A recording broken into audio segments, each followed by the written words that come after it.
Ito guys, merong Vios dito sa harap natin. Last time may pinakita ako sa inyo na Vios na sabi ko nabaha. So maraming nag-comment hindi daw nabaha yun kasi normal daw sa Vios na kinakalawang.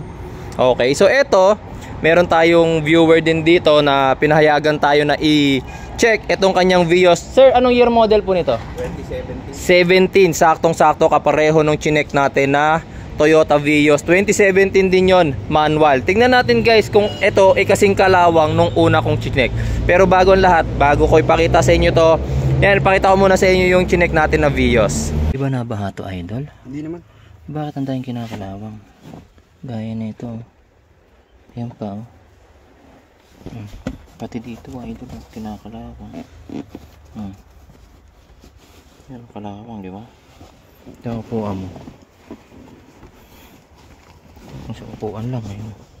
Ayun, nakakalawang pati sa may seatbelt. Ito nga rin, ano yung lagayan mo ng cigarette lighter. Nakakalawang.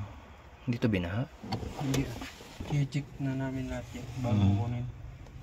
Dito rin kasi, ito may mga tornilyo, pati railings ng upuan, oh. Kasi yung upuan ko, ganun din. Ito, oh. Isisend ko lahat kasi to sa client kasi galing pa siya ng Isabela. Bago siya pumunta rito, ipapakita ko lahat ng ano, kaya binibideo ko rin. Kagaya niyan. Ayan, so nakita nyo na. Yan yung sinabi ko na kinalawang. Tapos maraming nag-comment na Vios owner, sir, sa akin kinakalawang po talaga. Pero eto kasi sir, eto mga boss, pakita ko na sa inyo para medyo hindi humaba. Eto makikita nyo, dito pa lang kinakalawang na. Okay?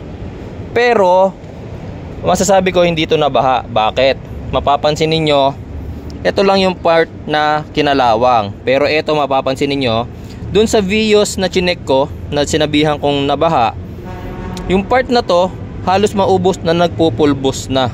Grabe na yung kalawang niya. Pero ito makikita niyo, 2017 din to guys ha, 2017 din. Okay? Pagdating dito, silipin natin sa kanyang upuan. Yung bakal ng upuan niya, silipin natin. Medyo mahirap silipin dito sa part natin, ah. Yeah. Ayan. Ayan. Makikita ba natin? Hindi masyado makita. Ayan.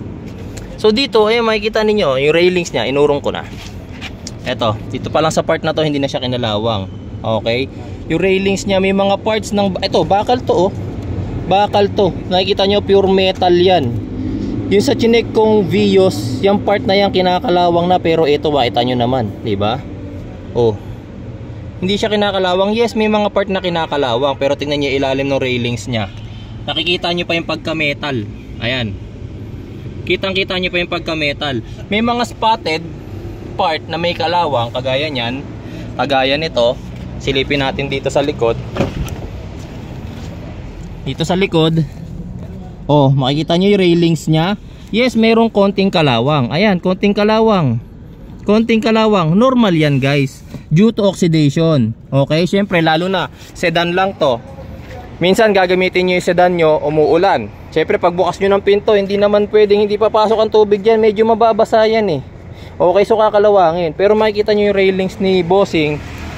Oh, i-compare nyo dyan sa video na nakikita nyo. Tapos etong chine-check natin na Vios ngayon, makikita nyo ang ganda pa ng ng railings nya, oh. Oh, di ba? Ang ganda pa ng railings nya kabilaan. Konti lang yung kalawang kumpara doon sa chinek natin nung nakaraan na talagang lahat na ikinakalawang. Dito tayo sa ano, passenger side. Baka sabihin nyo yung driver side lang yung chinek natin. Passenger side ganun din. Dito kinakalawang. Merong konting kalawang dito pero makikita nyo hindi pa siya grabe. Okay, so parang siguro nabasa lang din tong part na to nung umuulan. Okay. Ayan o, makikita nyo ilalim. Railings. Ito yung mga sinasabi kong counting kalawang na nag-stain lang. Ayan o, nag-stain lang. Pero bakal pa rin siya. Hindi kagaya ng chinek natin na Vios na yung bakal, kalawang na talaga. Hindi na siya bakal, as in kalawang na siya. Inuubos na yung pagkabakal niya. Ayun yung railings niya, oh. Ang ganda pa. Oh. Ito mga bossing. Hindi ako galit, medyo hirap medyo nahirapan lang akong tumawad dito dahil Vios to. Hiningal ako. Ayan, so pinapaliwanag ko mga boss. Ang Vios, marami na akong na-check na Vios bago ako nag-release ng video tungkol sa binahang sasakyan. Ang dami ko nang na-check na Vios, siguro mahigit 40 na. So yung mga nakikita kong Vios na may kalawang, ganyan lang. Ganyan lang yung kalawang. Pero yung chinek ko at sinabi kong nabaha na Vios, kakaiba yung kalawang niya. Ayan, pinapakita ko sa inyo sa video. Kakaiba yung kalawang niya. Ngayon, sasabihin nyo ba sa akin na normal sa Vios yung nakikita nyo sa video na yan? Syempre hindi. Ito normal. Normal. Okay, normal. Kaya masasabi ko, itong unit na to hindi nabaha. Kasi ultimo, yung mga railings na yun, kapag nabaha to yan mga boss, kinakalawang na yan.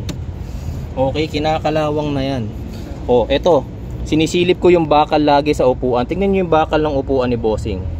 Wala pang kahit konting kalawang. Dumi meron.